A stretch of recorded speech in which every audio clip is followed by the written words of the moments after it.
You are very much a Scorpio. How do you identify with the way that people talk about Scorpios? Usually it's that I'm like intense and loyal and yeah, very loyal until you cross me, and then it's like a non-thing. That feeling of being able to cut someone off on a deep emotional level could be one of your bigger powers because your moon is actually in Aquarius. Your coping mechanisms and the places where you go to protect yourself has qualities of Aquarius. They're big thinkers. So they often work through the mind first. While most people think of Scorpios as very emotional and very intense, people think of Aquarians as cooler, more reserved in some ways emotionally. So you have, in some ways, both of these qualities within you. That's what my therapist told me over the years. I do this a lot in my songs too, you know, like I write about like, yeah, this is what I'm doing. It's really stupid and like, I'm just making this mistake now, and that's what I'm doing, and kind of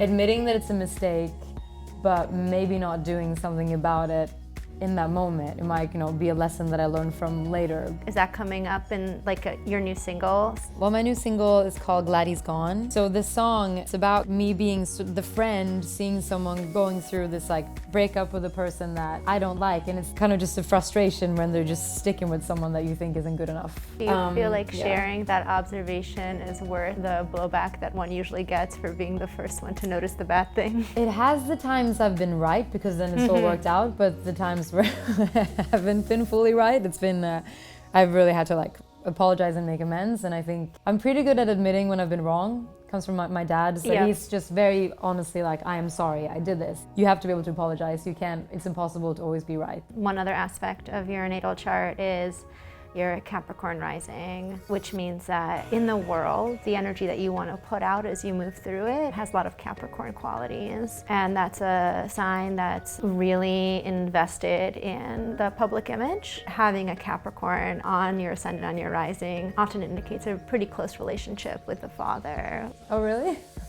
I definitely see things that he does that I'm like, I do that too. Do you feel like there's a chance that the world might see you as taking the long way? Yeah.